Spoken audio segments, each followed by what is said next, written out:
Bienvenidos a la clase del día de hoy, la segunda clase donde daremos continuidad, digamos que a la temática que veníamos desarrollando y donde veremos uno de los conceptos más fundamentales en gerencia de proyectos, ¿sí? Yo siempre le digo a los estudiantes que son nuevos en gerencia de proyectos que una de las habilidades más importantes para cualquier gerencia, no solo para la gerencia de proyectos, sino para la gerencia de compañías, para la administración en general, es la capacidad de síntesis, ¿sí? La capacidad de ser ejecutivo, la capacidad de transmitir una idea de manera corta, la capacidad de captar lo esencial en un mensaje, lo conceptual. Entonces, hoy la clase es muy importante, es tal vez una de las clases más importantes de este diplomado, en el sentido que haremos eso, haremos un recuento de lo que son los proyectos a nivel conceptual. Es decir, veremos un poco desde lejos, en perspectiva, los proyectos, los miraremos para comprender cómo son y cómo es lo que llamamos nosotros el ciclo de vida del proyecto, que no es más que el periodo de tiempo que transcurre entre el inicio y el fin del proyecto. Es decir, de alguna manera pareciera que los proyectos fueran seres vivos, ¿sí? Tienen un inicio y tienen un fin. Esa es una de las características, lo vimos la vez anterior. Entonces hoy voy a echarles un cuento que se llama así, ciclo de vida del proyecto, pero además para que para ustedes sea un poco más dinámico, para captar su atención, nos vamos a imaginar un caso puntual, el caso de, digamos, de una empresa, ¿sí? El caso de una compañía que necesita desarrollar un proyecto. Y de pronto, incluso utilizaré algunos de sus nombres para hacer una especie para crear unos roles, para como que sea más dinámico. Y al final, la idea de todo eso es sencillamente que ustedes capten la idea esencial de lo que es el ciclo de vida del proyecto.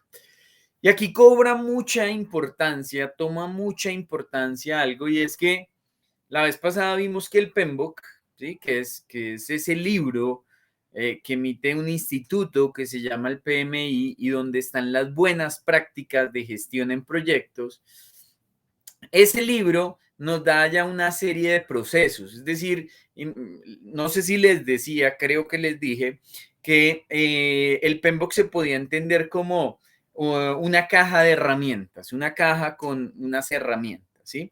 Y esas herramientas son las herramientas que uno tiene para gerenciar proyectos, para gestionar proyectos. Esas herramientas se utilizan en diferentes fases del ciclo de vida del proyecto. Entonces acá les voy a hablar del ciclo de vida para posteriormente en las siguientes clases hablarles de las herramientas y ya ustedes como que irán pensando, oiga, venga, en esta fase del ciclo de vida yo qué herramientas debería utilizar, ¿sí? ¿Qué herramientas debería yo utilizar para un proyecto que se encuentre en determinada fase del ciclo de vida? Entonces hoy diría, sin temor a equivocarme, que estamos ante una de las clases más importantes, más conceptuales, pero también más importantes para entender la esencia de los proyectos, la esencia de los proyectos. Y nuevamente me voy a apoyar en una presentación que traje especialmente para ustedes y al final vamos a hacer nuestro Kahoot para ver quién es el ganador de hoy, quién tiene esa distinción de ser el estudiante o la estudiante más pila de hoy, ¿sí? Con 6 preguntitas nomás hoy desarrollé para ustedes. ¿Listo? Entonces, sin más preámbulos, pues voy a compartir mi pantalla en este momento. Por favor, cuando estén viendo mi pantalla, cuéntenme.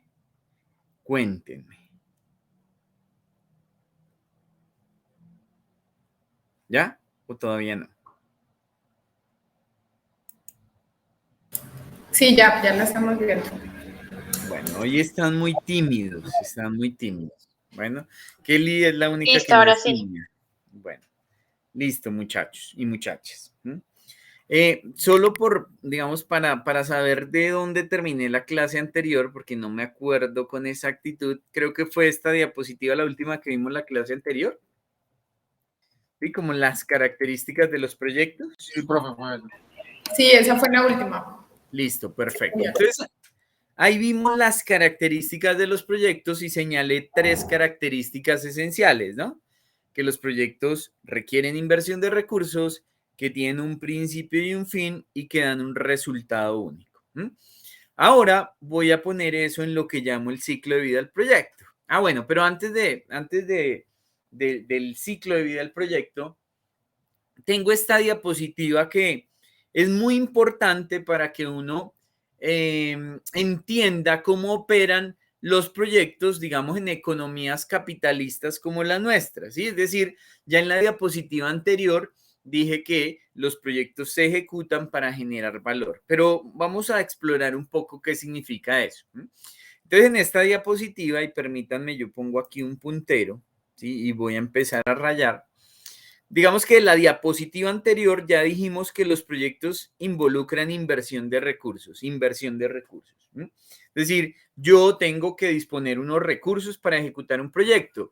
Si uno lleva esa interpretación o esa premisa al mundo de la evaluación financiera, que es otra de las cosas interesantes en proyectos, ¿sí? Eso se denota, tiene una convención y se denota con una flechita hacia abajo, es decir, una flechita hacia abajo en una evaluación financiera, en un modelo financiero, lo que significa es una inversión de recursos. De tal manera que aquí lo que estoy pintando en esa línea de tiempo que tiene una flecha hacia abajo es que en el momento inicial se genera una inversión de recursos, ¿sí? Eso es lo que señala digamos que ese esquema que muestro ahí. En el segundo esquema, muestro lo contrario, muestro que otra característica de los proyectos, lo vimos también en la diapositiva anterior, es que los proyectos se se ejecutan para generar valor, ¿sí? Yo les decía, creo, la clase anterior, que uno ejecuta un proyecto esperando beneficios, que esos beneficios son un retorno de una inversión, es dinero que vuelve a la caja de uno, o que en algunos casos no necesariamente dinero, que son impactos benéficos para una comunidad, para una sociedad, ¿sí? Entonces, por ejemplo, el gobierno, sobre todo, los entes gubernamentales son los que ejecutan proyectos que muchas veces no tienen ánimo de lucro, que muchas veces no buscan generar, digamos, que retorno a la inversión en dinero, sino generar otro tipo de impactos. Pero también les decía que en las empresas privadas, lo usual es que los proyectos se ejecuten para generar un retorno a la inversión en dinero. Es decir, Simple Ingeniería y Proyectos o Concivil o lo que sea que desarrolle un proyecto, ¿sí? Desarrolla un proyecto, mete un dinero con la expectativa de en el futuro recibir más dinero, ¿sí? Digamos que generar rentabilidad. Y eso en un modelo financiero, perdón, me moví acá, eso en un modelo financiero se denota con flechas hacia arriba. Y los meto una vez en este tema de las convenciones del mundo financiero, porque es algo que voy a tratar al final para que uno tenga la perspectiva negocio, que es una de las cosas más importantes. De tal manera que si yo cruzara lo dicho acá con lo dicho acá, ¿sí? Esto lo que significa es que yo invertí dinero, ¿sí? En un periodo inicial para posteriormente, ¿sí? Obtener un retorno en la inversión representado aquí por flechas hacia arriba. ¿Listo? Esa característica también estaba en la diapositiva anterior. Y cuando uno hace análisis financiero de proyectos, lo que hace es que revisa si el valor, si ese retorno de la inversión comparado con esa inversión que hizo, amerita que uno haga la inversión. Es decir, siempre la pregunta será algo de este estilo. Imagínense que ustedes, que son estudiantes de ingeniería y algunos pues ya se han graduado y demás, imagínense que entonces han logrado ahorrar 100 millones de pesos, 100 millones de pesos. Y entonces quieren emprender un nuevo negocio, un proyecto. Y entonces dicen, oiga, primer proyecto es que voy a meter ese dinero, voy a arrendar un local y voy a montar una heladería, ¿sí? Alternativa 1 de inversión. Su proyecto sería ir y adecuar una heladería y pues posteriormente pues vender helados, ensaladas de frutas X, Y, Z, lo que quieran. Primera alternativa, ¿sí? En ese caso, en ese modelo, pues ustedes tendrían una inversión seguramente al principio para adecuar la heladería, para comprar los equipos, para comprar la materia prima, ¿sí? Ese sería, digamos, el proyecto, y cuando el proyecto se ponga en operación, es decir, cuando la heladería ya esté en curso, ¿sí? Empezarán a obtener un retorno de la inversión producto de la venta de helados, producto de la venta de ensaladas de fruta y de todo lo que planeen vender allá, ¿no? Y quieren, pues esa es una alternativa de negocio. Tiene otra alternativa de negocio que es conseguir otro local y entonces vender ropa,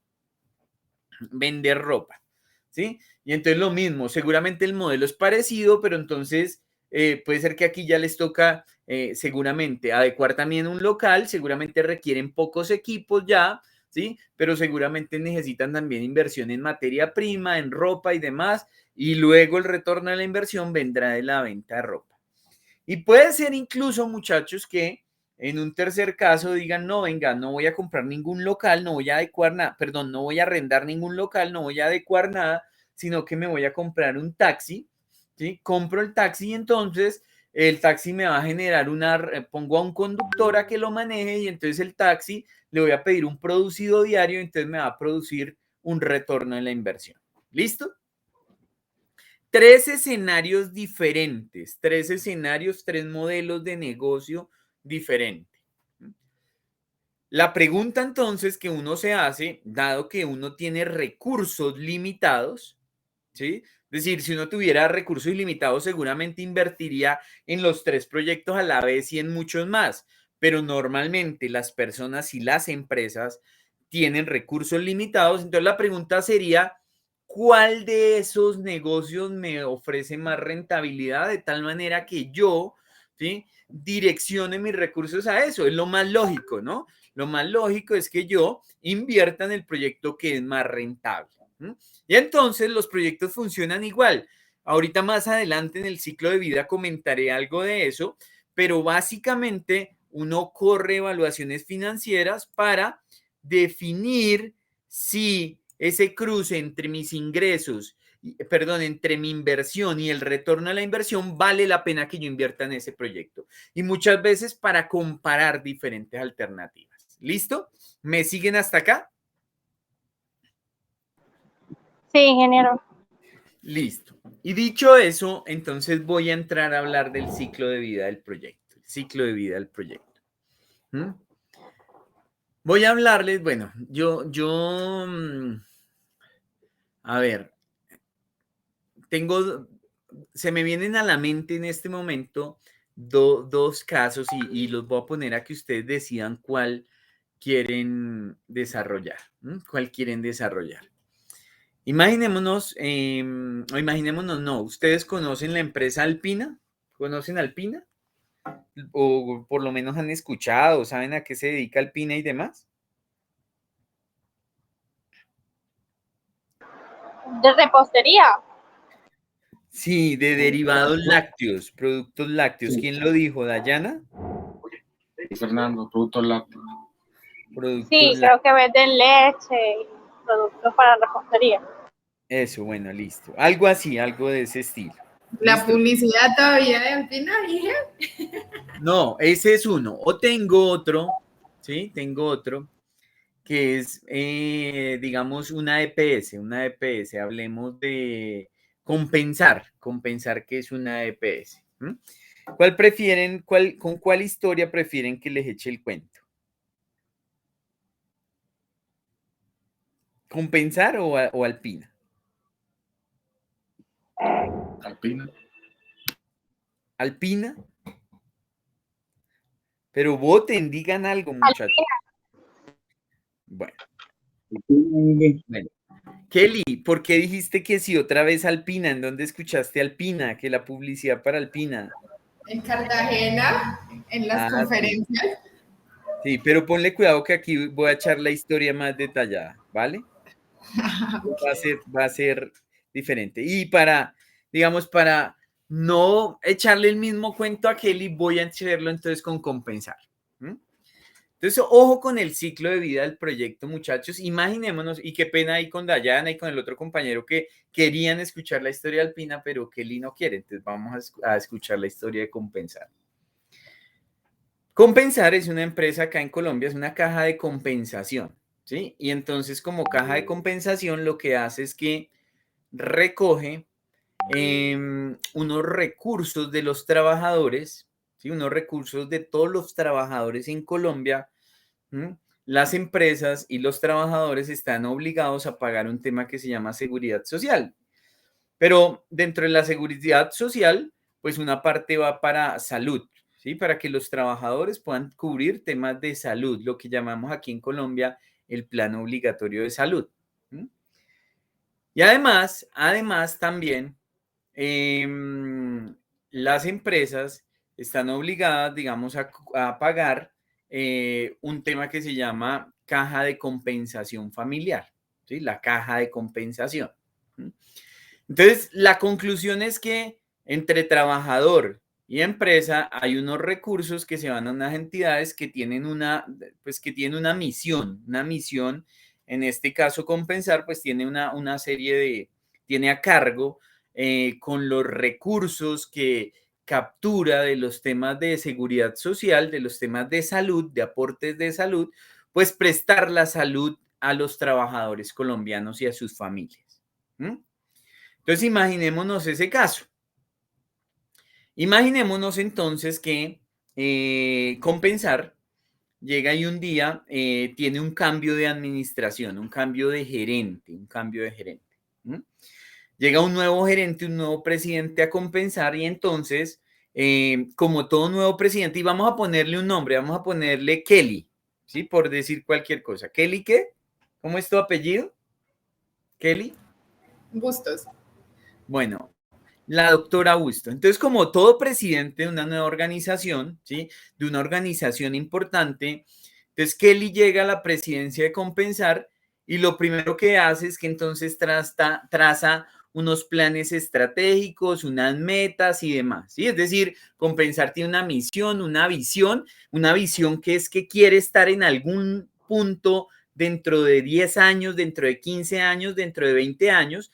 Supongamos que entonces Compensar quiere ser la empresa, dentro de 15 años quiere ser la EPS, ¿sí? Compensar EPS quiere ser la EPS que mayor cobertura de salud tenga en Colombia, es decir, que mayor número de trabajadores afiliados tenga, ¿sí? Y hoy seguramente es la tercera o cuarta, ¿sí? La tercera o cuarta con números de afiliados. Entonces, Kelly, con esa visión, llega un día y reúne a toda la junta directiva de Compensar, que imaginémonos que entonces en la junta directiva está Dayana, que es digamos, la gerente de ventas y mercadeo de Compensar, ¿sí? La gerente de ventas y mercadeo de Compensar EPS. Y está, ¿qué otro compañero nos acompaña? Un nombre. Uno que no sea tímido. Stephanie, o sea, las mujeres al poder, ¿sí? Me parece muy bien. Entonces está Kelly, que es la presidente, estoy aquí apuntando porque si no ahorita se me olvida el cuento. Está Dayana, que es la vicepresidente de ventas y mercadeo. ¿Está quién? Recuérdame de nuevo. Stephanie, Bueno, Stephanie, ¿dónde estás hoy? en Fusagasugá. Bueno, pensé que ibas en el Transmilenio, por allá suena. Bueno, Sí, profe, entonces, es que estoy trabajando. bueno, listo, dale. No hay lío, Stephanie. Entonces, decía que Kelly sienta a todos los directivos de Compensar un día y le dice, mire, las metas de aquí al 2025 van a ser las siguientes. Vamos a crecer de aquí al 2025 en el 30% de afiliados. Y entonces vamos a producir más utilidad y vamos a reinvertir el dinero y entonces para eso seguramente necesitaremos más clínicas y demás. Y entonces necesito que entre Dayana y Stephanie me presenten un caso de negocio de cómo vamos a lograr eso. Es decir, Dayana, que es la encargada de ventas y mercadeo, necesito que haga una proyección, ¿sí?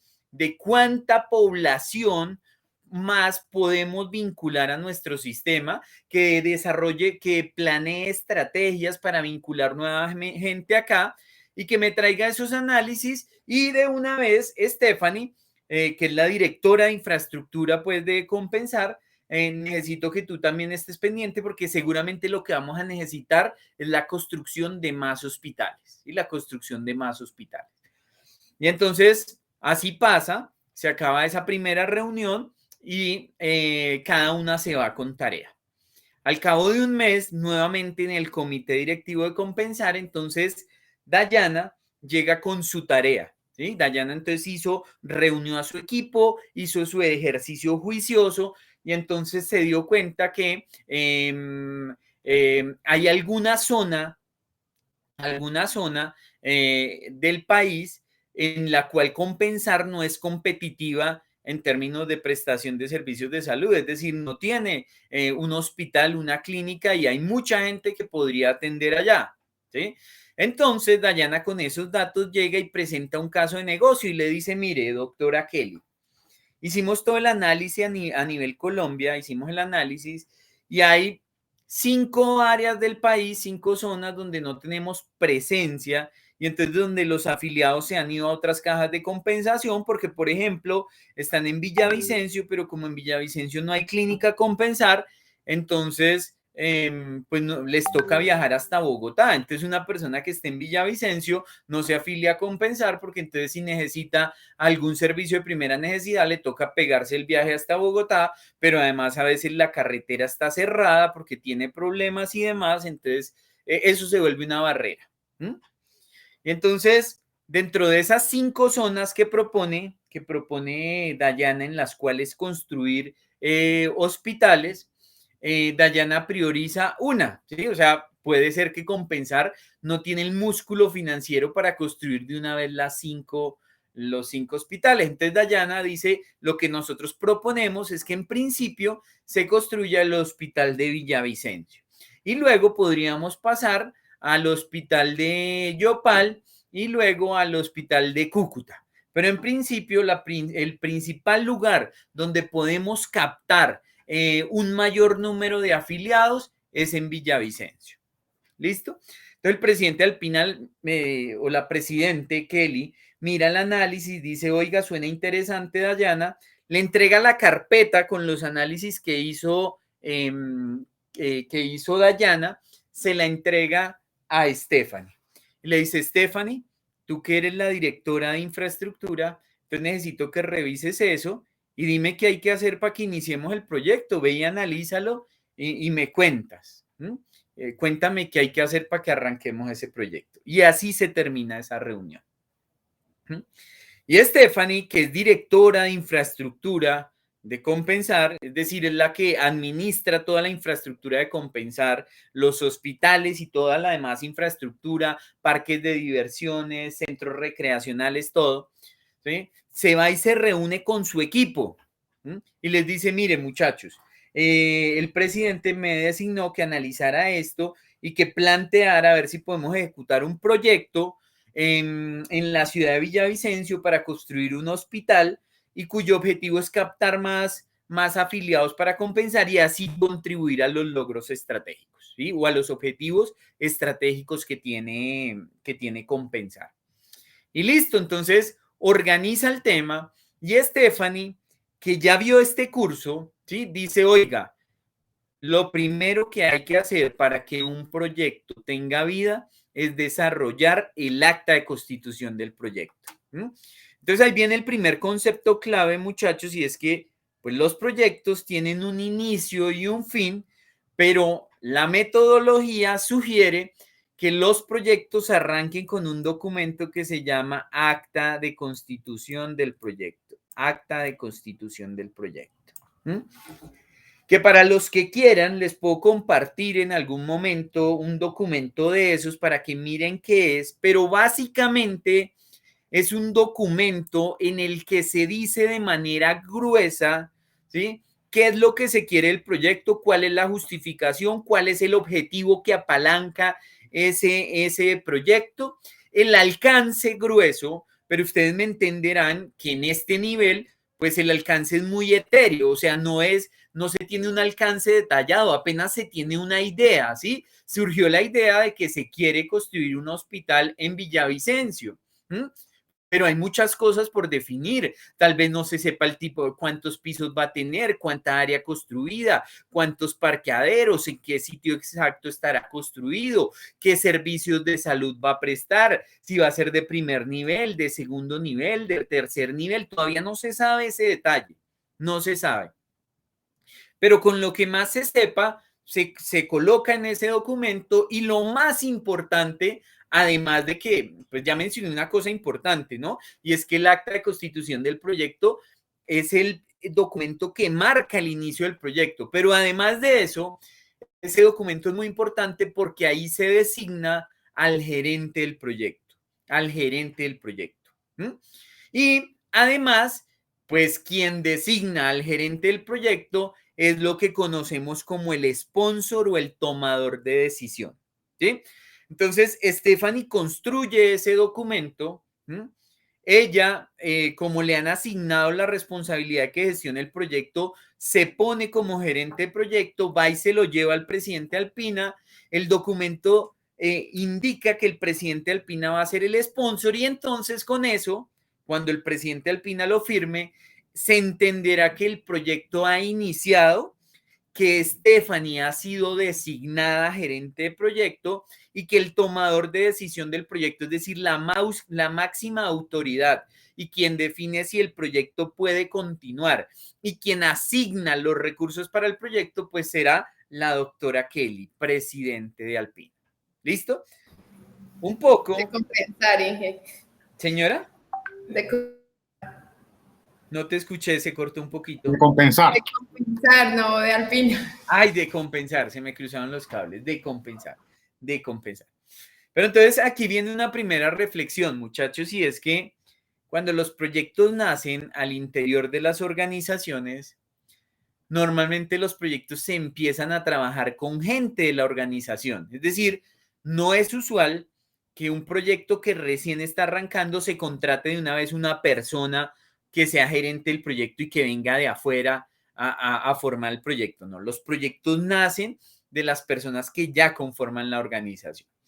Y el segundo mensaje, muchachos, de pronto está asociado a que los proyectos, ¿sí?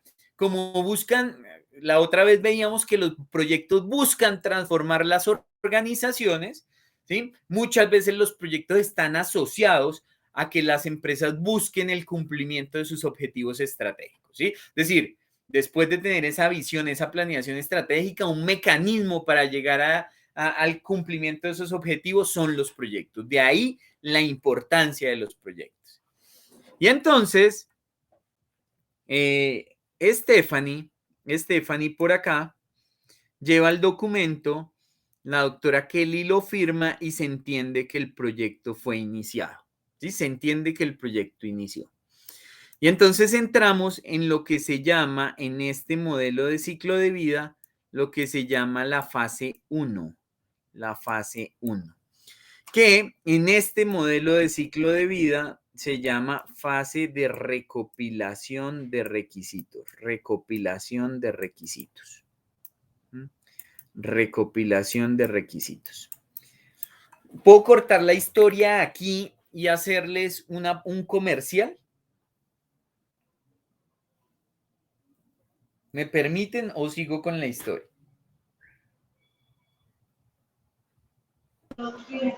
¿Cómo así, ingeniero? Que si puedo hacerles un comentario al margen, es decir, Claro, profe. Claro, voy a cortar la historia para hacer como un paréntesis, pues, un paréntesis. Sí, adelante. Oído, muchachos, yo les digo acá que es un modelo de ciclo de vida, ¿sí? O sea, estoy hablando de un modelo de ciclo de vida, sencillamente porque no es el único modelo de ciclo de vida. Es decir, aquí les voy a mostrar uno que es el que a mí más me gusta y que me parece uno de los más completos. Pero hay diferentes ciclos de vida. A veces cambian sutilmente, cambian un poco los nombres, ¿sí? A veces cambian un poco más porque entonces ya no tienen el número de fases que yo les voy a contar acá, tienen menos fases, a veces tienen más fases, pero este que yo les estoy contando es el que me parece más completo.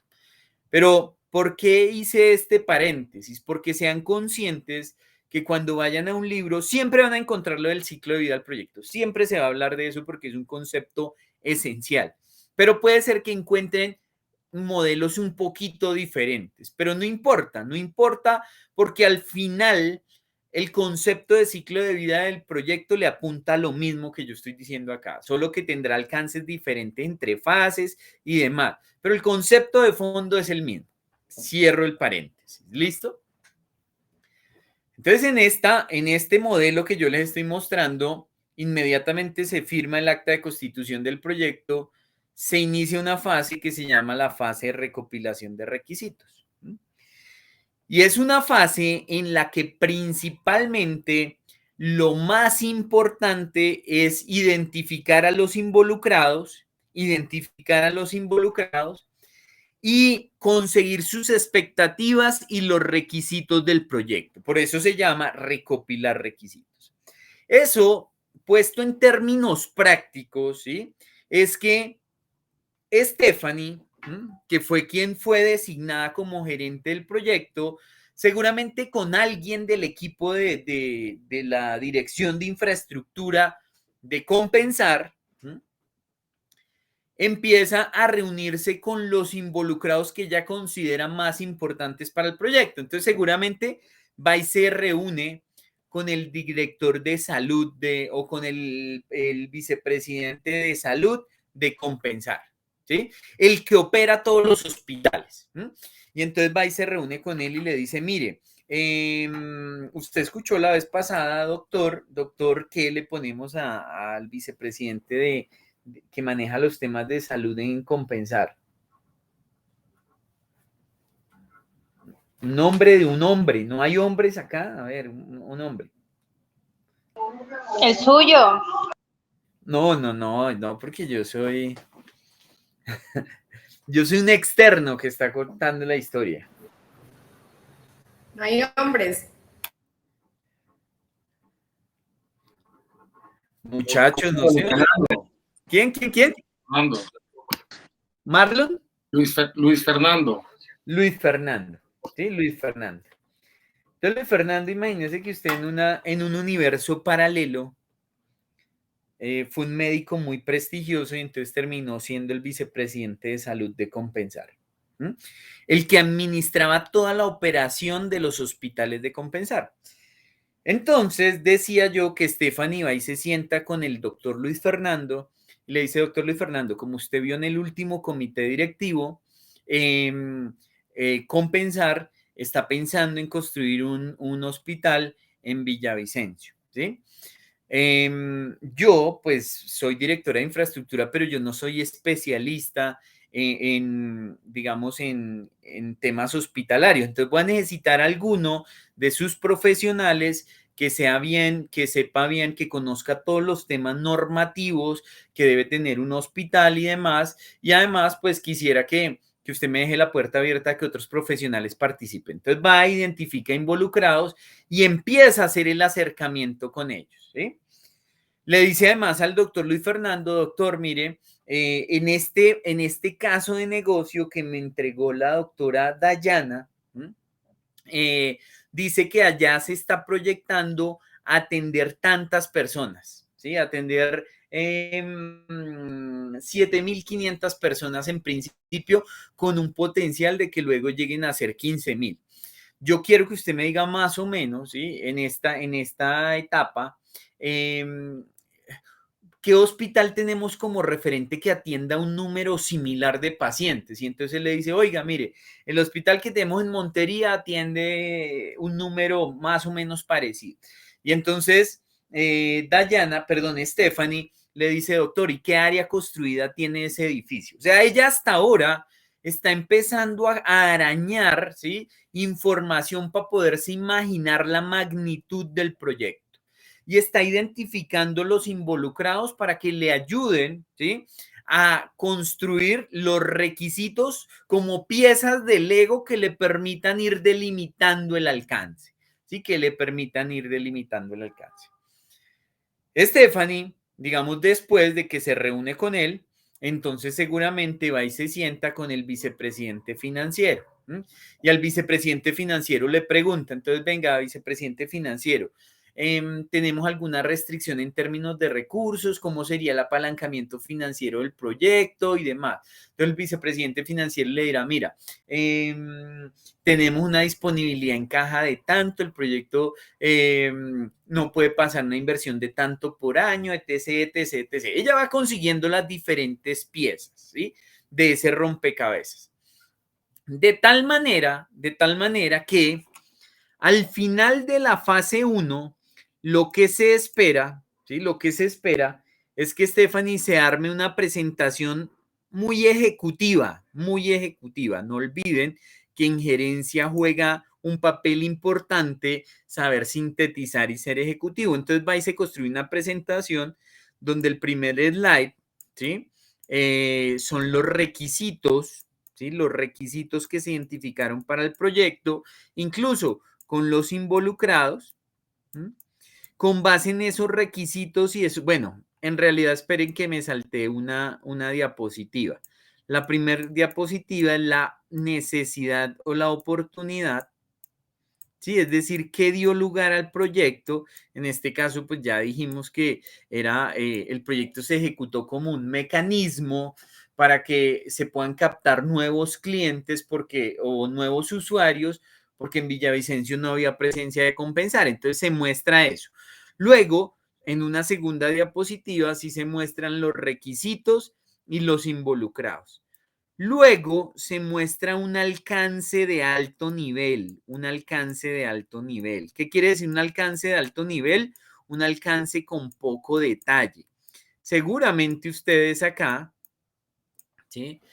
En una primera fase, no se tengan ni renders, ni diseños, ni nada de eso. Entonces puede ser que sea un alcance más de tipo conceptual.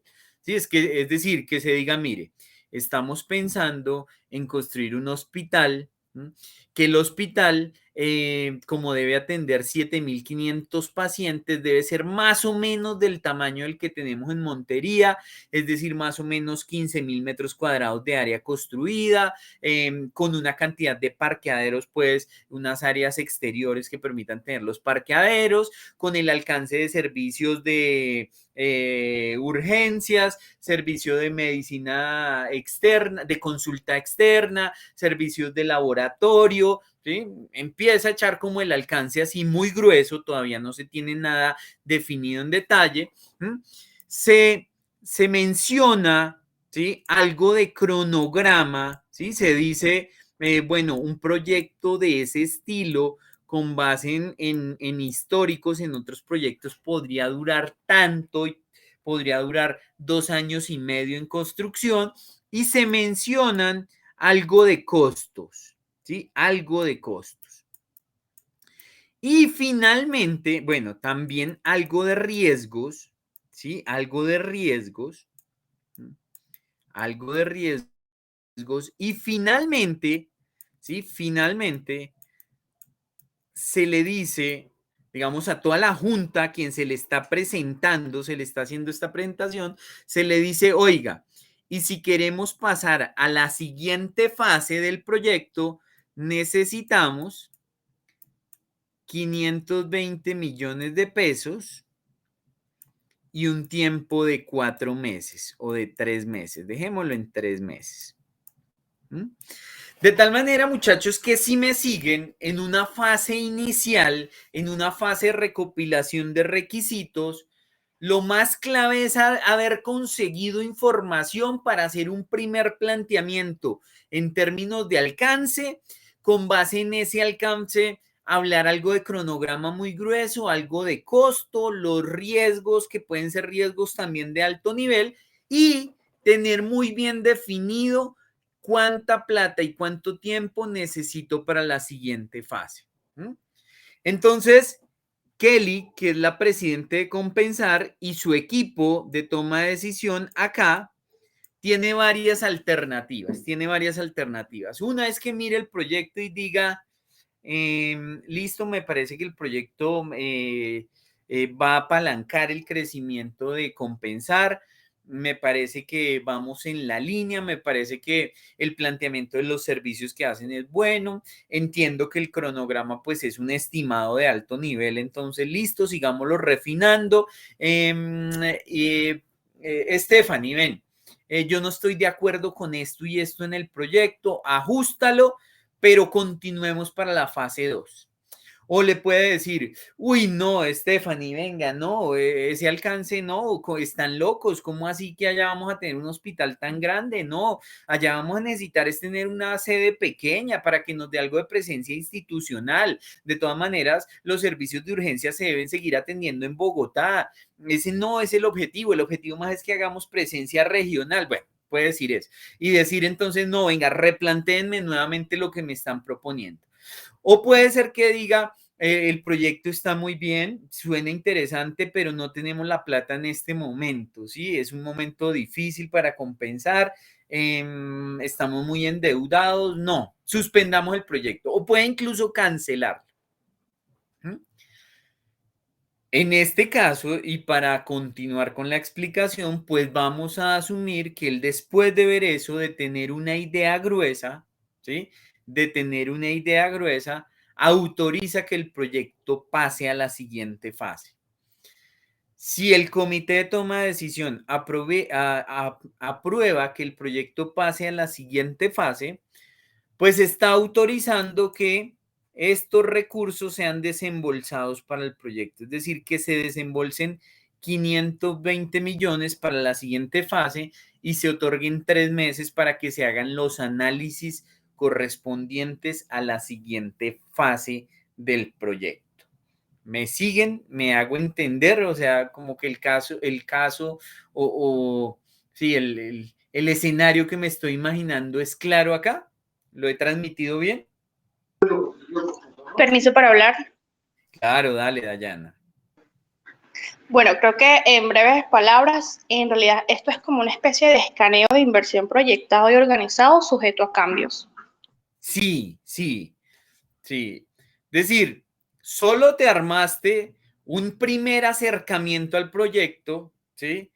Y vas y lo presentas, y lo que sí planeaste muy bien fue la siguiente fase, que pues no sabes cuál es porque no te la he contado, pero sí ya definiste qué vas a hacer en la siguiente fase y definiste con un buen nivel de precisión cuánto te vas a gastar en la siguiente fase y cuánto te va a durar. El resto, todo es a nivel de, digamos, de anteproyecto incluso, ¿sí? Es una primera perspectiva, un primer planteamiento y está en construcción. ¿Listo, Dayana? ¿Estamos alineados? Sí, señor. Bueno, si alguien quiere hacer algún otro comentario, bienvenido. Yo creo que a ustedes les deben surgir varias preguntas, ¿no? Porque listo, esta diapositiva, esta primer diapositiva, vamos a verla aquí, espérenme. Esta primer diapositiva como que más o menos uno la tiene clara, ¿sí? ¿Cuál es la necesidad y la oportunidad? Porque de hecho, en el informe que entregó Dayana, ¿sí? En el caso de negocio que entregó Dayana antes de que hubiese proyecto, se mencionaba, o sea, seguramente se hacía mucha referencia a todo eso que era la necesidad o la oportunidad de llegar a un nuevo mercado, de cautivar nuevos afiliados y demás. Entonces eso como que normalmente es coger el caso de negocio y estudiar y entender por qué se quiere el proyecto. Esa diapositiva como que más o menos se puede armar bien. Esta diapositiva también, porque esta diapositiva es sentarse a pensar cuáles son los principales involucrados, quiénes son esas personas o grupo de personas que tienen intereses y expectativas en el proyecto, ¿sí? Entonces esa también, digamos que uno la puede desarrollar, la va a desarrollar acá. El alcance también va a surgir, digamos, de esos acercamientos con los involucrados, ¿sí? De reunirse allá con el vicepresidente de salud, seguramente van a salir la propuesta de los servicios que se van a prestar, el tamaño más o menos grueso del hospital que se va a tener y otra serie de cosas. Y ahí como que va a haber un alcance grueso, no detallado, pero se puede construir. Un poco donde uno empieza a patinar es en estas, en el cronograma y en los costos, ¿sí? Porque si yo no tengo bien definido el alcance, ¿cómo defino cronograma y cómo defino estimado de costos? Entonces, el PMBOK habla que en las fases tempranas de gestión de proyectos, la estimación de cronograma y de costos se puede hacer utilizando dos herramientas. Una herramienta se llama estimación análoga, ¿sí? Análoga. Y otra herramienta se llama estimación paramétrica, ¿sí? Estimación paramétrica. Estimación análoga y estimación paramétrica son herramientas gruesas para hacer estimados de cronograma y estimados de costo. Entonces, ¿qué le dice el PMBOK a uno? Le dice, oiga, si usted está en fase temprana del proyecto y no tiene el suficiente detalle para hacer un cronograma como se debe hacer, ¿sí? Es decir, con identificación de actividades, con estimación de la duración de las actividades, con determinación de precedencias, que así se hace un cronograma, eso lo veremos más adelante. Si usted no tiene eso, pues utilice estimación análoga o estimación paramétrica. En costos le dice lo mismo. Si usted no tiene la información suficiente para hacer un APU, un análisis de precio unitario, si usted no tiene diseños y no puede sacar cantidades, pues entonces usted no puede hacer un presupuesto con precios unitarios y con cantidades, no lo puede hacer. Entonces utilice estimación análoga y paramétrica. ¿Cómo es la estimación análoga y la estimación paramétrica? Estimación análoga, dice el PMBOK, que es que yo cojo, o sea, busco un proyecto similar al que estoy analizando, similar. Entonces, por ejemplo, en el caso en cuestión acá, el Hospital de Villavicencio, el mejor referente que tenemos es el Hospital de Montería. Son proyectos más o menos parecidos, ¿sí? Yo cojo un proyecto similar y tomo como referente la información de ese proyecto para tener una primera estimación, ¿sí? Es decir, voy a averiguar cuánto valió el proyecto de Montería, entonces digo, ay, ¿cuánto valió la construcción en Montería? No, que valió 158 mil millones de pesos, pero se hizo en el año 2014. Entonces me traigo esos 158 mil millones, de pronto le hago una actualización para traerlo a valor presente neto, porque eso eran 158 mil millones del 2014, lo actualizo con algunos indicadores, le hago algunos ajustes, porque de pronto en Montería entonces es más barato, más cara la mano de obra, pero en sí tomo como referente ese valor. Eso se llama estimación análoga y lo permite el PMI, lo permite para fases tempranas. Estimación paramétrica es que yo ya tengo un poco más de detalle. Entonces, por ejemplo, si en el hospital yo ya tengo una idea del área construida, ¿sí? Recuerden que área construida por definición es área bajo cubierta, ¿sí? Entonces, si yo ya tengo el área construida del hospital, es decir, toda el área que va a estar bajo cubierta, voy y me consigo un valor referente de valor de costo por metro cuadrado. Ojalá pues de una edificación de características similares. Entonces voy y me consigo el Hospital de Cali, ¿sí? Tenemos el indicador, sabemos que nos salió costando a 2.5 millones de pesos por metro cuadrado. Entonces me traigo ese parámetro, 2.5 millones por metro cuadrado, y lo aplico al número de metros cuadrados que yo tengo. Entonces lo multiplico por el área que yo tengo, el área construida, y saco el valor. Eso es paramétrica. Las dos también se pueden mezclar, es decir, uno puede hacer una estimación mezclando análoga y paramétrica. Pero a lo que voy, más que me entiendan exactamente cómo es la técnica que recomienda, es que sepan que en etapas iniciales, de cierta manera, los análisis que uno hace son gruesos, ¿sí? Son gruesos. Porque uno, pues, no tiene el suficiente nivel de detalle para tener, pues, unos mejores estimados. ¿Me siguen hasta acá? Sí, señor. Bueno, ¿alguna pregunta? Yo tengo una pregunta. Dale, Dayana. Aproximadamente, ¿qué cantidad de personas se involucran en esta primera fase? Excelente pregunta. Lo malo es no darte una respuesta tan cerrada. Depende de la magnitud del proyecto. ¿Mm?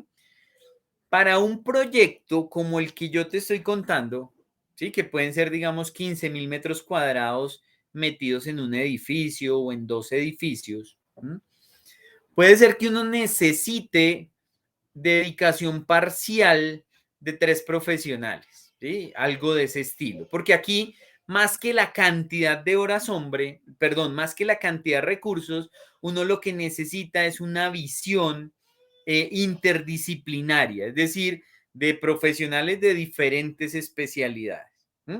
Pero normalmente no se requieren tantos recursos para esa fase 1, porque son análisis muy gruesos. ¿Listo?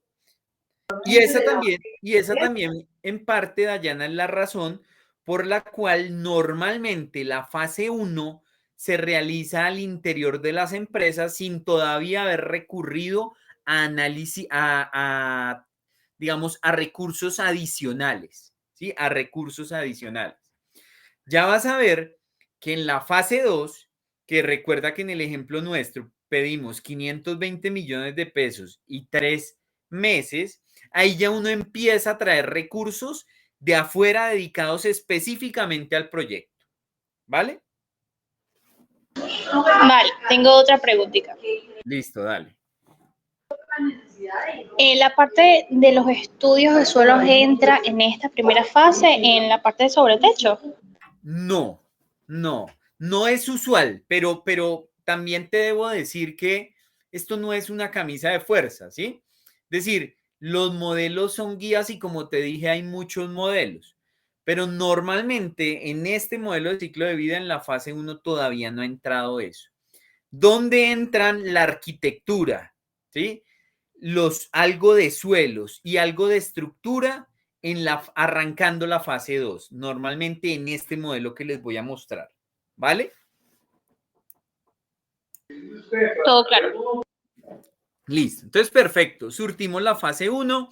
Entonces, la ingeniera Stephanie, ¿es ingeniera o arquitecta Stephanie? Bueno, whatever. ¿Sí? Entonces, Stephanie obtiene la aprobación para pasar a la fase 2 e inmediatamente entonces entra, uy, jue madre, espérenme un segundito. Inmediatamente entra entonces entramos como proyecto en la fase 2, ¿sí? En la fase 2, que es la que les voy a explicar a continuación. Entonces entramos en la fase 2. La fase 2 en este modelo se llama evaluación de alternativas. Evaluación de alternativas. ¿Listo? Esta es, a mi modo de ver, muchachos, una de las fases, no, una de las fases no. A mi modo de ver, las fases 1 y 2 son las fases más importantes en la gerencia y en la gestión de proyectos. ¿Mm? Alguien podrá decir, no, la fase 3 también. Sí, por supuesto, todas son clave. Pues la ejecución también, la fase 4 también. ¿Sí? Todas son importantes. Pero estas son clave porque ustedes, no sé si hayan visto en los libros una gráfica de este estilo. Les voy a pintar aquí una gráfica. Ustedes muchos, digamos, aquí son ingenieros todos, ¿no? O somos ingenieros todos. Hay una gráfica que muestran los libros que en las ordenadas, bueno, estas son las ordenadas y estas las abscisas, no, o estas las abscisas y estas las ordenadas, ya no me acuerdo. Estas deben ser las abscisas y estas las ordenadas, ¿no? Entonces, aquí se tiene la incertidumbre, ¿sí? Voy a graficar en este eje Y la incertidumbre, la incertidumbre. Y aquí el tiempo, el tiempo. Entonces ustedes verán una gráfica que es usual en gerencia de proyectos y es algo de este estilo. Es una curva de este estilo. Y aquí pues esto va creciendo con el tiempo. ¿Esto qué significa? Significa que conforme avanza el tiempo, la incertidumbre en los proyectos disminuye, ¿sí? Y cuando uno habla de incertidumbre, muchachos, habla también de riesgos, ¿sí? Riesgos. Entonces dice una premisa en la gerencia de proyectos que conforme avanza el proyecto, los riesgos van disminuyendo, obviamente, si el proyecto se está gestionando de una manera adecuada. ¿Eso qué quiere decir? Que en las fases tempranas, es decir, la fase 1 puede ser por aquí y la fase 2 por aquí, ¿sí? En las fases tempranas es cuando hay más riesgos para el proyecto y es cuando es más necesario tomar buenas decisiones para el proyecto. Una mala decisión tomada en las fases 1 y fase 2 puede marcar el fracaso del proyecto, así después las ingenierías en la fase 3 se hagan muy bien, así todo de ahí en adelante se haga bien. Entonces, esta fase 2, de las que, digamos, le voy a hablar, se llama evaluación de alternativas porque es la fase donde uno trata de delimitar un poco el alcance estudiando diferentes alternativas para dar la solución a la necesidad o a la oportunidad que dio lugar al proyecto. ¿Sí? Me explico. En el caso de compensar, en la fase 2 se trata de que pongamos diferentes alternativas de solución. Entonces, lo primero que uno hace en la fase 2 es que debería identificar las variables críticas de éxito del proyecto. Las variables críticas de éxito del proyecto. Las variables críticas de éxito del proyecto no se identifican, no hay ningún libro que diga cuáles son las variables críticas de éxito del proyecto. Se requiere experiencia para poderlas identificar. Pero en este tipo de proyectos hay algunas como las siguientes que yo les voy a contar. La primera, la localización. La localización. Esa es una variable crítica del proyecto. Voy a mencionar 3. Segunda, después de la localización, pongamos la estrategia contractual. La estrategia contractual. Estrategia contractual. O incluso la estrategia de ejecución. La voy a dejar como estrategia contractual. Tercero, por ejemplo, el sistema constructivo. El sistema constructivo. ¿A qué me refiero, muchachos, con variables críticas? A ver si me hago entender. Ya sabemos que el proyecto es construir un hospital en Villavicencio. Pero en Villavicencio habrá muchos lotes, ¿sí? Seguramente hay muchos lotes disponibles. Entonces, tenemos muchas alternativas de ubicar ese hospital en diferentes sitios de Villavicencio, en lotes con diferentes características, con diferente topografía, unos sobre el cerro, unos en zona plana, unos cerca a una zona urbana, otros a las afueras de la ciudad, muchas alternativas de localización. Pero lo que sí les digo es que un proyecto de esta índole es bien importante que quede bien localizado. Entonces tendremos muchas alternativas de localización y es bien importante que el lote que se escoja cuente con unos requisitos mínimos y sea el ideal para este tipo de proyecto. ¿Sí? Hago un paréntesis. Por ejemplo, acá en Colombia, ustedes ya saben que el mejor equipo de Colombia se llama Millonarios, ¿no? Club Deportivo Los Millonarios. Eso ya lo vimos en la clase anterior. Pero aquí hay un equipo de fútbol. Bueno, a Dayana seguramente no le gusta tanto el fútbol porque en Venezuela creo que más les gusta más el béisbol, ¿no? ¿No, Dayana? Sin comentarios. ¿Pero te gusta el béisbol o tampoco? ¿O no te gustan los deportes? Ver deportes. Soy más de tenis. De tenis, bueno, tú muy pinchada, ¿no? Y de tenis internacional, me imagino, o sea, Obvio. Djokovic y toda esa vaina. Bueno, entonces, acá en Colombia hay sí, un equipo de fútbol que se llama el Deportivo Cali. El Deportivo Cali. ¿Entre los ingenieros hay algún hincha del Deportivo Cali para saber qué digo y no herir susceptibilidades? Bueno, voy a asumir eso como un no. El Deportivo Cali, creo, no estoy seguro de esto que voy a decir, pero creo que es el único equipo de fútbol, la única institución deportiva de equipos de fútbol en Colombia que tiene estadio propio en Colombia, que tiene estadio propio. Es decir, ni Millos, que es el mejor equipo de Colombia, tiene estadio propio. Millonarios juega en el estadio del Campín, que es del distrito, ¿sí? Que lo administra el IDRD.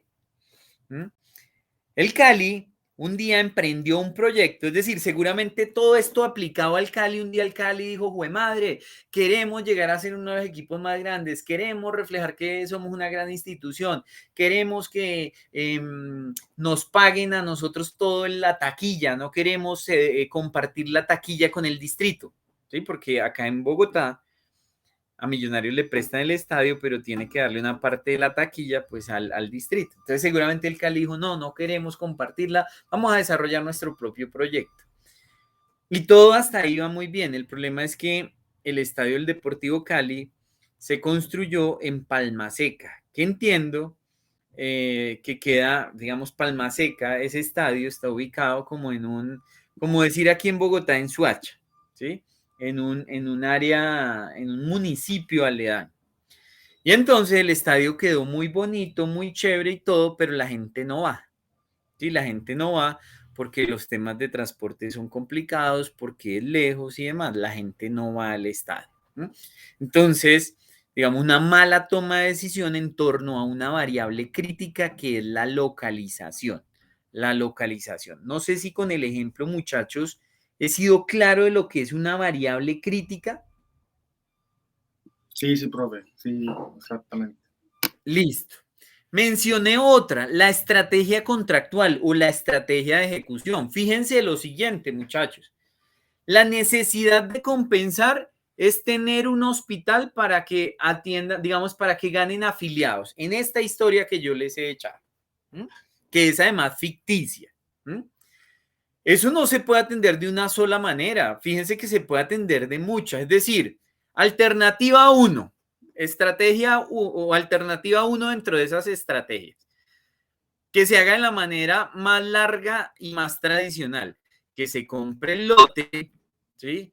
Que luego entonces se hagan los diseños, se tramiten las licencias, se construya y se ponga en operación. Pero no tiene que ser necesariamente así. ¿Qué pasa si hoy hay otra alternativa que es: listo, vamos a comprarnos un edificio que ya esté construido, que más o menos se ajuste a lo que necesitamos y lo adecuamos, Es decir, le hacemos una intervención para que se convierta en un hospital. Puede ser otra estrategia y puede tener ventajas y desventajas.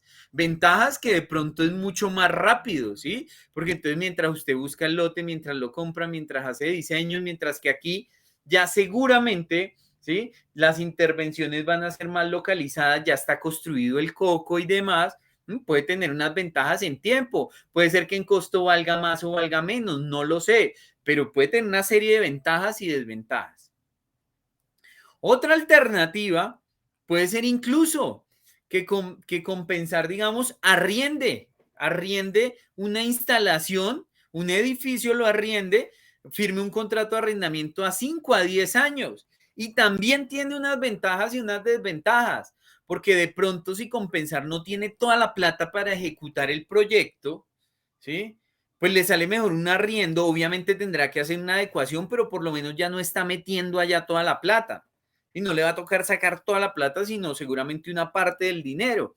Ahora, tiene unas desventajas también, que si usted entra y arregla un edificio de un tercero, pues usted de cierta manera esa plata que está invirtiendo es un gasto y no una inversión en realidad, porque usted está invirtiendo en un predio de un tercero, en un inmueble de un tercero. Pero todas tienen sus pros y sus contras, pueden tener ventajas y desventajas, hay varias alternativas.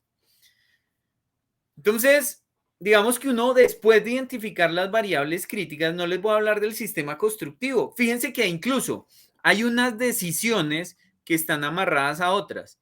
¿Sí? Esta variable crítica de sistema constructivo solo tendrá sentido seguramente si yo defino como estrategia contractual o como estrategia de ejecución el comprar lote y yo mismo construir y demás. Ahí podré seleccionar el sistema constructivo. Podré seleccionar si lo voy a hacer en estructura tradicional, en estructura metálica, en estructura liviana, en lo que sea. Pero a lo que voy, muchachos, a lo que voy, porque aquí lo que me interesa es la esencia de lo que representa una fase 2, es que la fase 2 busca identificar esos aspectos más importantes y que representan las decisiones más clave del proyecto y analizar diferentes alternativas para que al final uno se quede con la mejor alternativa posible. ¿Sí? Una decisión mal tomada acá puede implicar el fracaso del proyecto. Que el hospital quedó mal ubicado. ¿Sí? Listo, puede ser que el resto lo desarrollemos al pelo, que quede muy bonito todo, pero quedó por allá lejos donde no llega nada, se perdió la plática o el proyecto fracasa. Puede ser que al final el proyecto fracase.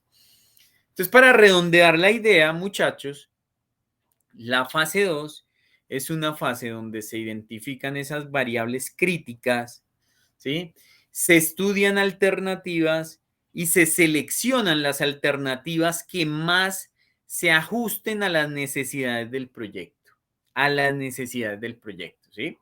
Y definido esa, ¿sí? Definidas esas, digamos, hechos esos análisis de esas variables y de esas alternativas, pues ustedes me entenderán que también lo que se va haciendo es que se va delimitando el alcance, porque si entonces yo ya defino el lote donde se va a construir, pues ya voy delimitando el alcance. Ya el alcance no es que construir un hospital en Villavicencio, ya el alcance será construir un hospital en el lote ubicado en tal lado con matrícula inmobiliaria tal en la ciudad de Villavicencio. ¿Sí? Si defino el sistema constructivo, entonces ya defino que va a ser en estructura metálica, entonces ya no va a ser construir un hospital cualquiera, ya va a ser el alcance construir un hospital con estructura metálica. Toda esa selección de alternativas nos va llevando a que el alcance se vaya acotando un poco, que cada vez vayamos teniendo mayor nivel de detalle y mayor comprensión del entregable final. ¿Me hago entender? Claro. Listo. ¿Hay preguntas, muchachos? Bueno, no hay pregunta, entonces voy a preguntar yo. Pero al final mejor. Y listo. Así pasa en la fase 2. Algo que quiero mencionar, muchachos, es que la evaluación de alternativas no solo se da en fase 2, ¿sí? En la fase 3, en la fase siguiente, que ahorita la vamos a ver, también se hace evaluación de alternativas. Lo que pasa es que en la fase 2 se evalúan las variables más críticas. Me explico. En la fase 3, que ahorita vamos a ver que es planeación detallada, ¿sí? Que es cuando yo ya empiezo a detallar y empiezo con las ingenierías un poco más a nivel de detalle, entonces involucro ya a los especialistas hidrosanitarios, eléctricos, ¿sí? En esa fase 3, yo tengo que seguir haciendo análisis de alternativas, porque entonces, oiga, no, que venga, que la cubierta, que cómo va a ser la cubierta del edificio, no, que va a ser una cubierta verde, alternativa 1, que va a ser una cubierta tipo sándwich, que va a ser una cubierta, una losa en concreto, ¿sí? Eso también son más decisiones que hay que tomar. Pero es que puede ser que la cubierta no sea una decisión tan trascendental como lo es la localización del proyecto, ¿sí? Ojo que no estoy menospreciando esa toma de decisión de la cubierta, es importante también, pero esa se hace posteriormente y no tiene el mismo nivel de impacto en el proyecto que puede tener una variable crítica de fase 2. ¿Listo? Eso es claro. Bueno, al final de la fase 2, al final de la fase 2, espérenme, yo borro aquí algunas cosas. Voy a borrar aquí para seguir trabajando sobre esta diapositiva que más o menos la tengo organizada. Oiga, yo tengo un problema, es que soy desordenado a veces para escribir. Tengo que mejorar eso. Pero ya, bueno, listo. Entonces, espérenme, sigo trabajando en rojito. Entonces, aquí al final de la fase 2, muchachos, hay otra toma de decisión. Recuerden que al final de la fase 1 hubo una toma de decisión. Al final de la fase 2, entonces Stephanie, después de haber surtido la fase 2, de haber, digamos, seguramente Stephanie esos 320 millones de pesos, digamos, los invirtió en tener arquitecto, ¿sí? Que le ayudara a pensar en las alternativas, que le ayudara a costear las alternativas de manera gruesa, a conceptualizar las alternativas. Eso es algo que no mencioné, muchachos, y que es clave. Para yo poder estudiar las alternativas y definir cuál es la mejor, muchas veces necesito conceptualizarlas. Es decir, muchas veces necesito desarrollarlas, empezar a desarrollarlas un poco, ¿sí? Y atreverme a decir cuál es el costo de esta alternativa, cuál es el tiempo de esta alternativa, cuál de las alternativas es más durable, ¿sí? Porque si tengo que evaluar cuál alternativa es mejor en mi proyecto, pues tengo que ser capaz de medirla, en qué es mejor. Es decir, si esta es más costosa que otra, pues seguramente es mejor la que es menos costosa. ¿Sí? Entonces, hay todo un tema que no voy a entrar en ese detalle, que si no aquí se nos va todo el diplomado, pero lo que es importante es que sepan que en la fase 2 esas alternativas no es solo enunciarlas habladitas, ¿sí? No, implica que uno vaya y se estudie cada una de las alternativas, ni le gaste horas hombre y empiece a hacer planteamientos y demás. Yo tengo un documento que desarrollé con Simpi que indica qué aspectos debe analizar uno en la conceptualización de una alternativa. Si alguno lo llega a querer, también se lo comparto. ¿Listo?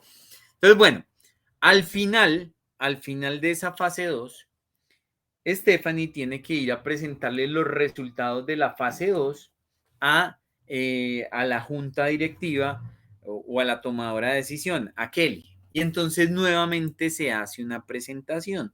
Nuevamente vuelve y juega con una presentación. Y la presentación es más o menos lo mismo que se vio en la fase 1, es muy parecida, ¿sí? Una presentación ejecutiva. Entonces, una primer diapositiva donde viene la justificación, ¿sí? La justificación, es decir, esa necesidad u oportunidad que se está atendiendo. ¿Listo?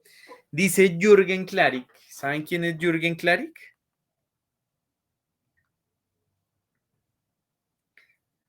¿Han escuchado a Jürgen Klarik? No, Inge.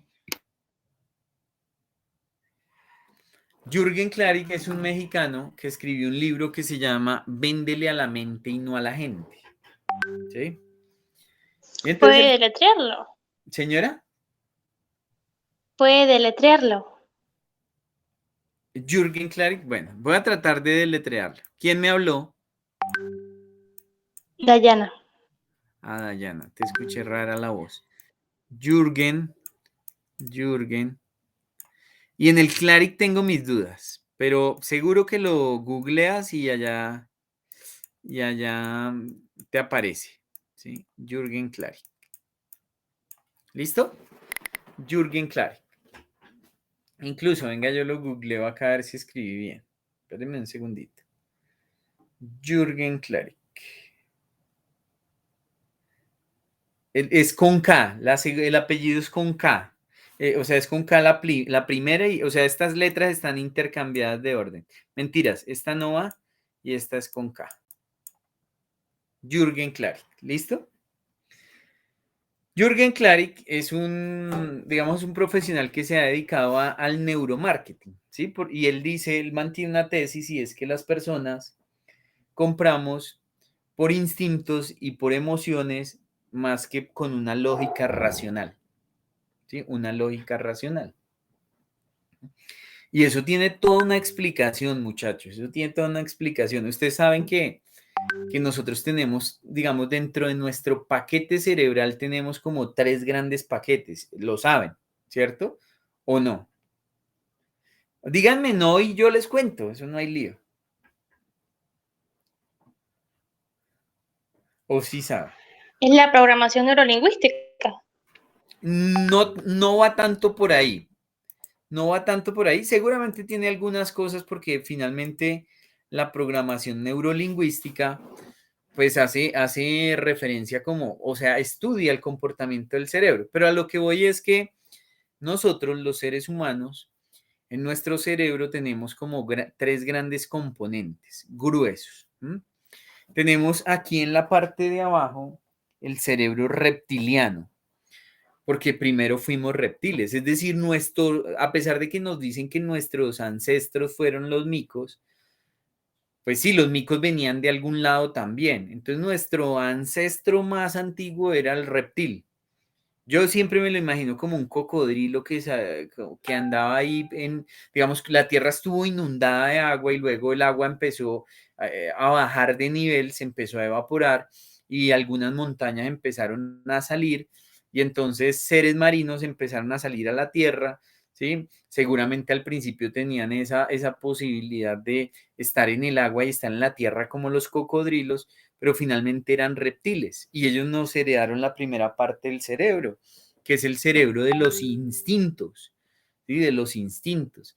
Es decir, es el cerebro del sentido de peligro y que uno hace, ¿sí? Cuando uno va por la calle y lo cierra un taxista y uno, pucha, siente eso como una punzada en el corazón y reacciona, se le saltan los instintos, ¿sí? Entonces, ese es el primer paquete cerebral que tenemos. Más arribita tenemos el cerebro límbico, que el cerebro límbico fue el que nos dejaron los mamíferos, ¿sí? Porque ustedes saben que los mamíferos llegaron, digamos, a ser importantes después de que desaparecieron los dinosaurios. Es decir, de los reptiles evolucionaron los dinosaurios y ya también, digamos, se habían desarrollado algunos mamíferos, pero los mamíferos no llegaban a ser tan importantes porque pues lo gobernaban los dinosaurios, pero cuando viene el meteorito y sube toda esa capa de polvo y mueren los dinosaurios, algunos mamíferos pueden hibernar y entonces sobreviven y empiezan luego como a gobernar, ganan como esa posición primordial. Entonces nosotros pues fuimos después mamíferos y los mamíferos nos dejaron el cerebro límbico, que es el cerebro de las emociones y sobre todo ese sentido filial de vivir en comunidad, de ser seres sociales y demás. Es el cerebro límbico. Y ya después, digamos, por diferentes accidentes también, vienen los simios, ¿sí? Que es una historia apasionante porque digamos, después de que están los simios en los árboles, hay una temporada en que algunos árboles caen por fenómenos naturales y los simios se ven forzados a tener que bajar o sea, para desplazarse de árbol a árbol, tenían que caminar. Y como tenían que caminar, pero la hierba era muy alta, entonces se volvieron fresa fácil de los felinos, principalmente.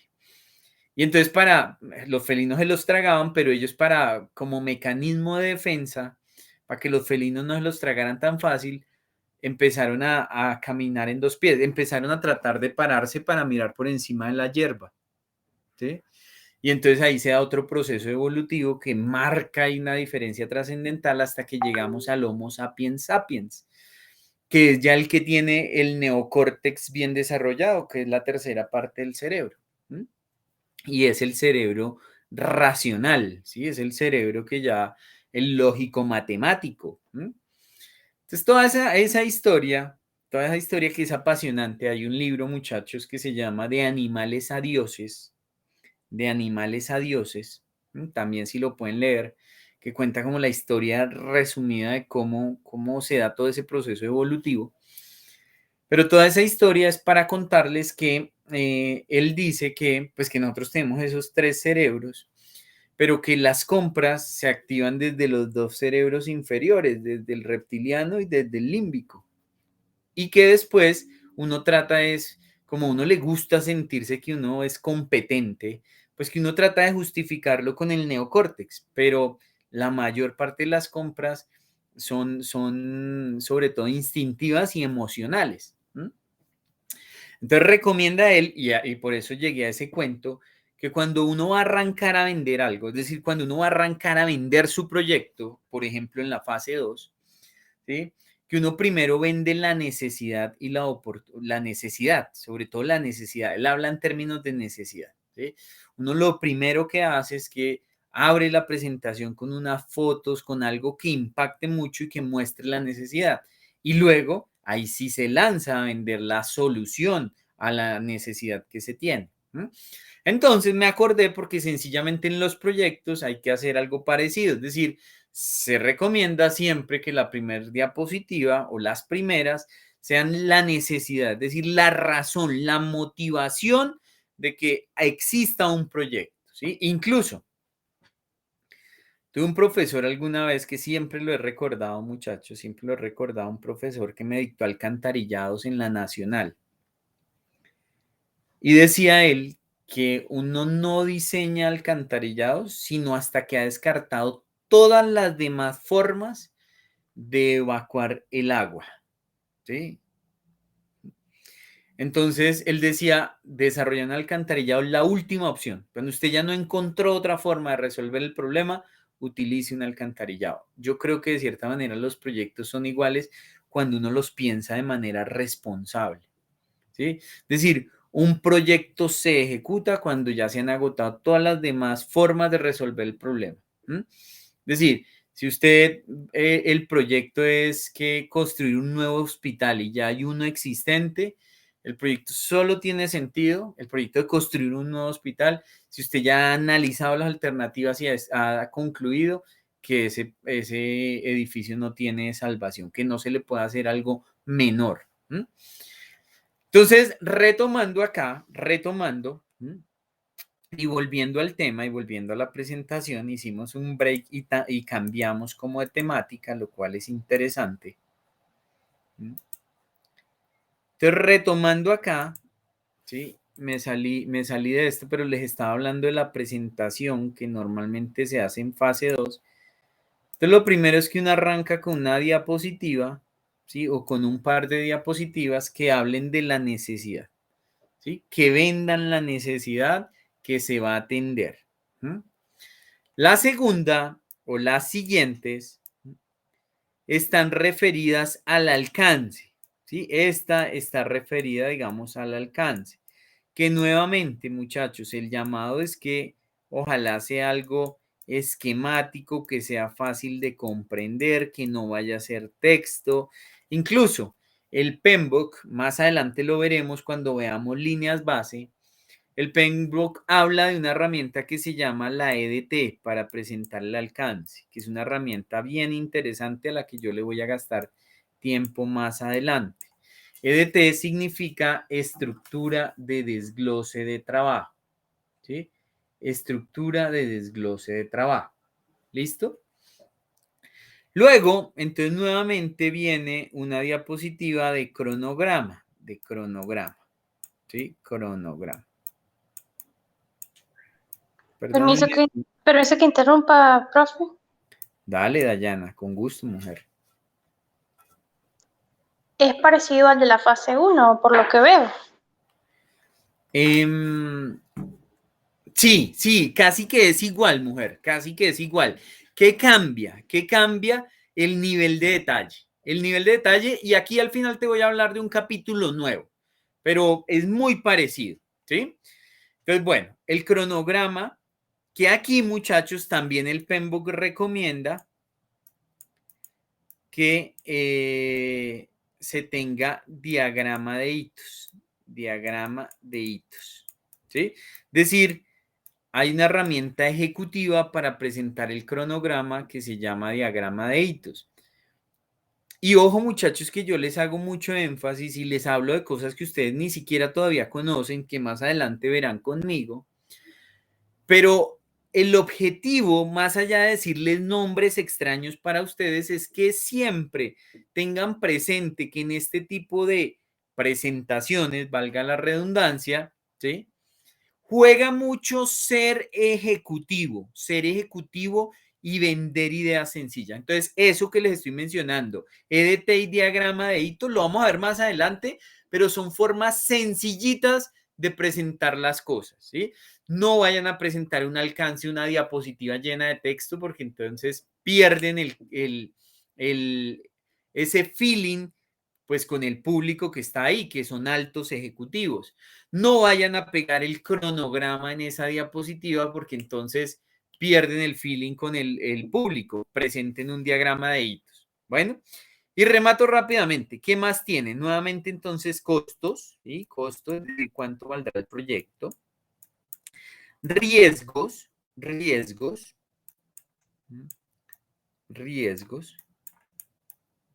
Hasta acá casi que todo lo mismo de la presentación de fase 1 y viene algo esencial que es nuevo, y es la evaluación financiera, ¿sí? Es decir, ese proyecto que tiene este costo de acá, ¿sí? Y que seguramente me va a producir unos beneficios para compensar, beneficios en términos de que van a tener más afiliados, más afiliados que entonces van a aportar recursos a compensar, que se les van a prestar más servicios y entonces ellos pagan lo que llaman un copago y eso, todo ese retorno de la inversión que se va a tener, ¿sí? ¿Qué representa en términos prácticos? Es decir, si es bueno ejecutar ese proyecto y qué tan bueno es. Eso es lo nuevo. Analizar tanto la inversión como el retorno de la inversión para definir qué tan viable es ese proyecto, si vale la pena ejecutarlo, si es mejor comparado con otros que tenga que compensar, porque puede ser que al final se concluya que no, mejor no gastemos la plata en esto, mejor entonces para eso que compensar se cree otro centro recreativo, ¿sí? Porque la gente va más al centro recreativo y allá podemos ganar más dinero, ¿sí? Entonces, esa evaluación financiera es algo diferente. Quiero mencionar un par de cosas aquí adicionales.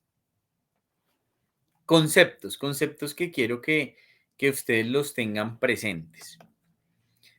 El primer concepto, muchachos, que es propio de la gerencia de proyectos, es mire, estas tres cosas que ustedes ven acá, alcance, cronograma y costos, son lo que en proyectos se conoce como la triple restricción.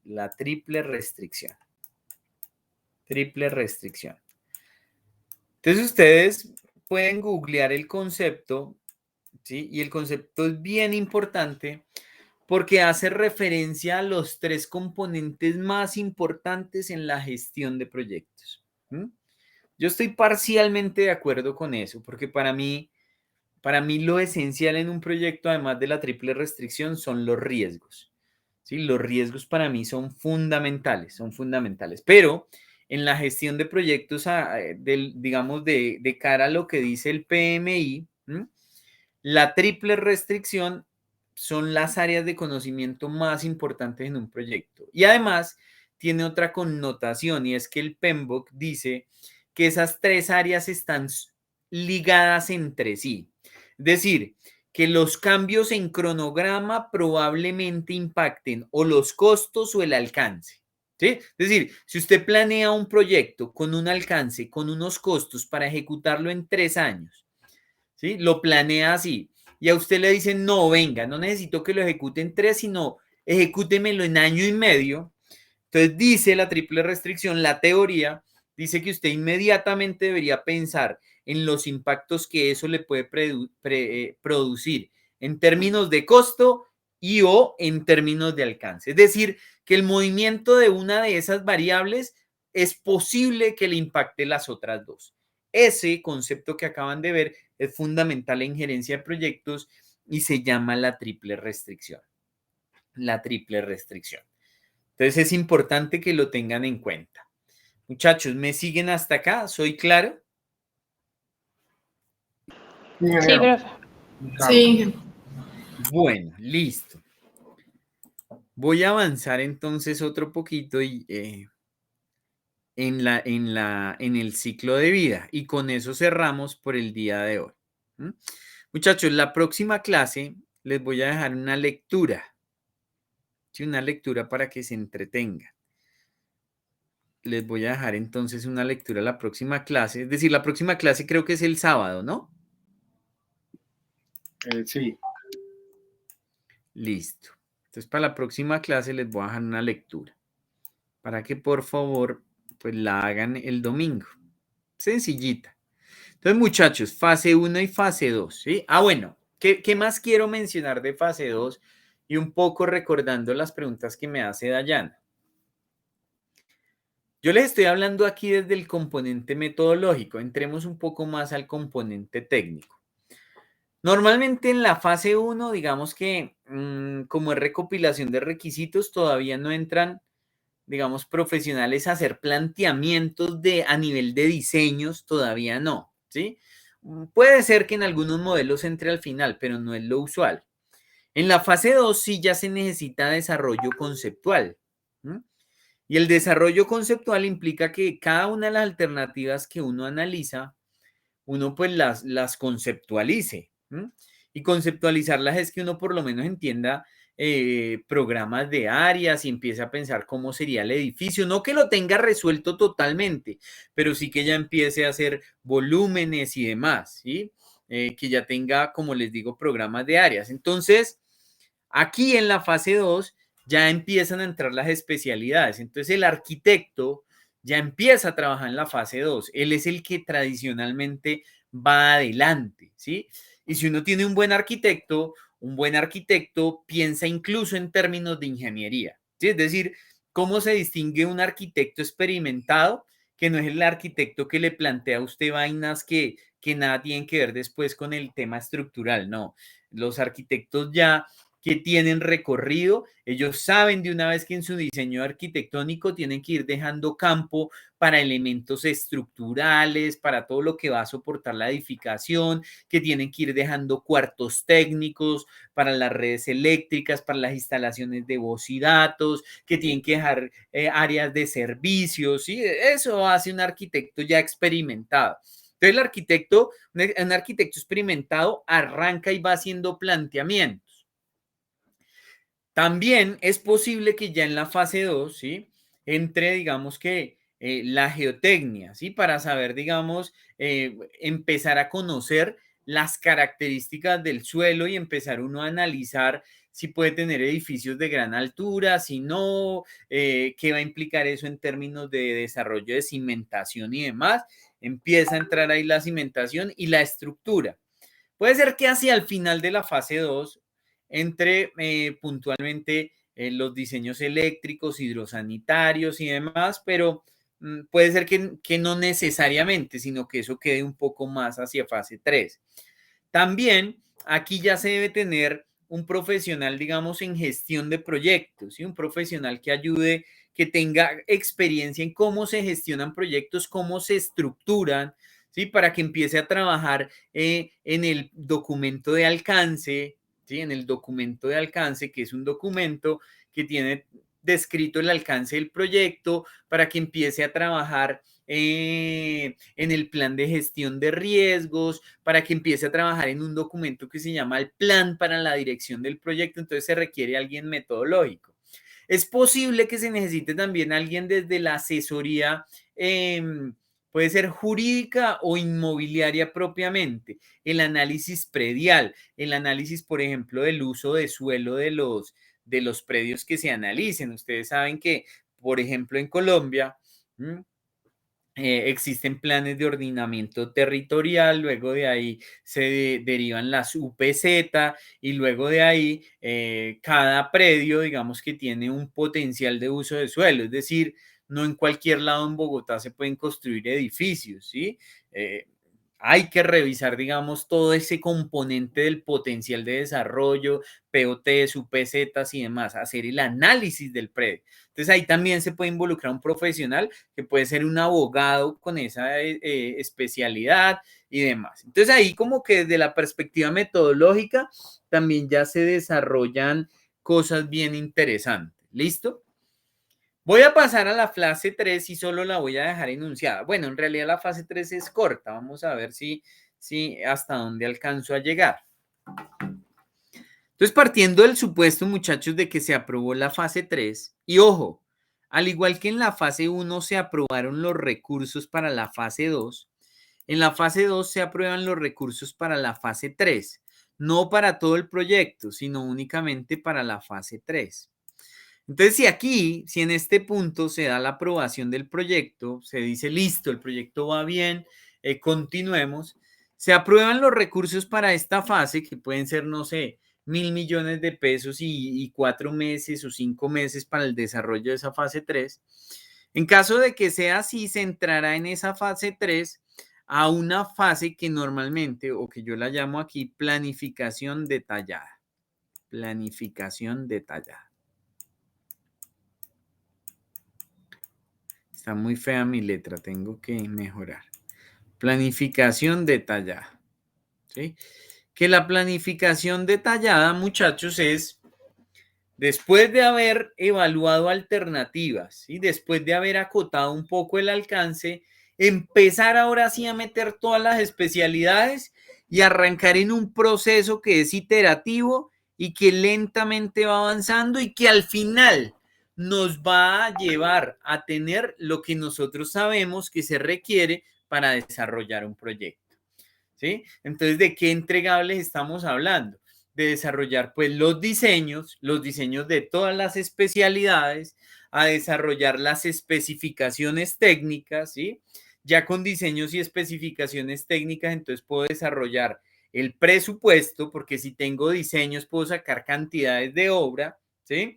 Y si tengo especificaciones técnicas, conjuntamente con los diseños puedo desarrollar APUs y teniendo especificaciones, teniendo cantidades y teniendo precios unitarios puedo desarrollar presupuesto. Entonces tendré presupuesto, se puede desarrollar ya el cronograma, el alcance ya se tiene muy definido porque si yo ya tengo diseños, especificaciones todas, yo ya voy a saber con exactitud qué es lo que el entregable final. Se sigue afinando el tema de gestión de riesgos, entonces aquí al final se tiene plan de gestión de riesgos, ya incluso se han hecho todas las consultas de viabilidad de los predios, ya seguramente tenemos los entregables para ir a radicar las diferentes licencias, licencia de construcción, licencia ambiental, plan de manejo ambiental, lo que se necesite. De tal suerte que la etapa de planificación detallada se puede entender como una fase en la cual iterativamente se desarrolla todos esos componentes técnicos que ustedes conocen, ¿sí? Y que al final nos permiten tener una perspectiva clara de lo que es el proyecto, ¿sí? Una perspectiva clara. Es decir, al final de la fase 3, sí podemos saber ahora cuál es el alcance detallado, cuáles son los diseños, qué es lo que realmente se va a construir. Podemos tener certeza del presupuesto, certeza de la programación. Ahora sí, ahora sí. Y entonces aquí entra un concepto importante que es el de las líneas base. Doy ese concepto y terminamos. Al terminar la fase 3, se surte el mismo proceso que en la fase 1 y fase 2. Va y se le presenta al tomador de decisión una presentación muy ejecutiva con las conclusiones de los análisis del proyecto que uno ha hecho. Y si el tomador de decisión aprueba que el proyecto pase a fase de ejecución, si él aprueba, ¿sí? Se congelan unas cosas que se llaman líneas base, que voy a tratar de explicarlo acá. El alcance, el cronograma y los costos que se desarrollaron a través de todo el proceso de planeación, en ese momento se vuelven documentos oficiales que ya no pueden ser modificados, salvo por un proceso que se llama control integrado de cambios, pero ya no se pueden modificar, ¿sí? Sino con esa excepción que les acabo de decir, y que por tanto van a ser referentes para medir el desempeño del proyecto en la fase de ejecución. Me explico si no fui tan claro. El cronograma que se desarrolló durante toda la fase de planeación, ¿sí? Cuando se aprueba pasar a fase de ejecución, que es la siguiente fase, se congela, ese cronograma se congela y contra ese cronograma se va a medir el desempeño en la siguiente fase. De tal manera que cuando estemos en la fase de ejecución, ¿sí? Y uno esté por allá en el mes 3, pueda uno ir a hacer la medición de cómo va, es decir, cuánto avance ha logrado y compararlo contra cuánto avance debería haber logrado según la línea base de cronograma. Es decir, el alcance, el cronograma y los costos que yo planeé, ¿sí? Se vuelven el referente para en adelante medir el desempeño del proyecto. ¿Soy claro? Por lo menos conceptualmente. Sí, señor. Listo. Y entonces, muchachos, digamos que implícitamente les he dicho varias cosas. Primero, les he dicho que hay 3 líneas base, para que una vez lo tengan bien presente. La línea base de el alcance, del cronograma y los costos, que como ya lo mencioné, son la triple restricción. Alcance, cronograma y costos son la triple restricción. Y existen 3 líneas base, la del alcance, la del cronograma y la de los costos. Y lo otro, que también dije implícitamente, pero quiero dar como la definición oficial, es que las líneas base son el referente, perdón, son el marco de referencia en términos de alcance, cronograma y costos contra los cuales se medirá el desempeño del proyecto en su fase de ejecución. ¿Listo? Y remato diciendo lo siguiente, y con esto cierro, pues les doy la posibilidad de hacer preguntas y si no, cerramos. Este momento, muchachos, es trascendental. Este momento es trascendental. Porque dice la literatura, y es cierto, que en la fase siguiente, que es la fase de ejecución, se ejecuta entre el 85 y el 95% de los recursos, entre el 85 y el 95% de los recursos del proyecto, Es decir, en las fases 1, 2 y 3 me pude haber gastado entre el 5 y el 15% de los recursos, más o menos. Pero ahora sí es el momento de verdad para decir yo si me voy a gastar todo ese dinero, ¿sí? Y aquí, pues ya en este momento ya tengo una buena perspectiva, una buena claridad sobre cuál es el alcance, cuál es el tiempo, cuáles son los costos y cuáles van a ser los resultados financieros del proyecto.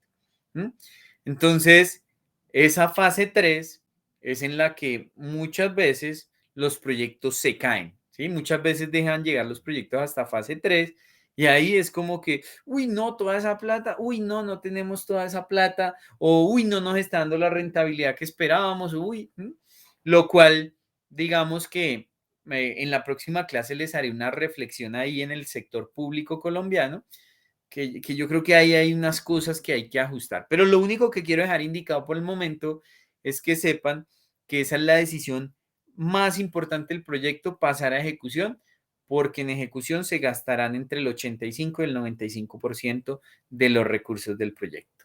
¿Me siguen? Tengo una pregunta. Sí, señora. ¿Cómo es que se llama el documento que dijiste en caso tal de que cambie lo del alcance, el cronograma y los costos? No es un documento, es un proceso. El Ok. proceso se llama realizar control integrado de cambios. Y mira lo que aquí está en el PMI. Sí, el PMI tiene un proceso que se llama realizar control integrado de cambios. El PMBOK, pues, el PMBOK tiene un proceso que se llama realizar control integrado de cambios.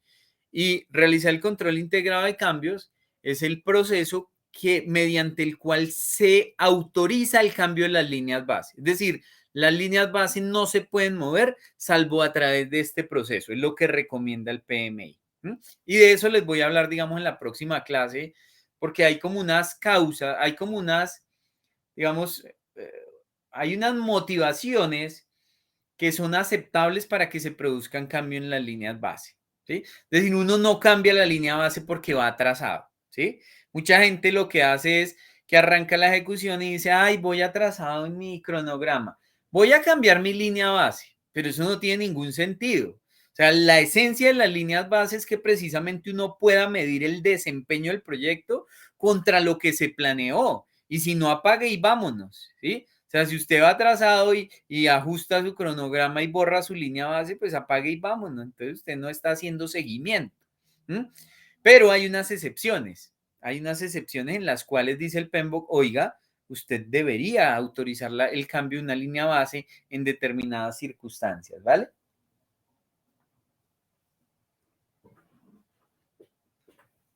Bueno, muchachos, any questions or no questions? No question, teacher. No question, profesor. Porque teacher es teacher como de colegio. Entonces me bajas el nivel. Oh, I'm sorry. I'm sorry, professor. Ok, no problem. Dije, quería decir algo. La próxima clase es el 29. ¿El señor? La próxima clase es el 29, como parte del calendario. Sí, que el 29. ¿Sí, el 29? Sí, ahí aparece en el calendario que es el 29 de la próxima clase. Ah, no sé, Miguel. Venga.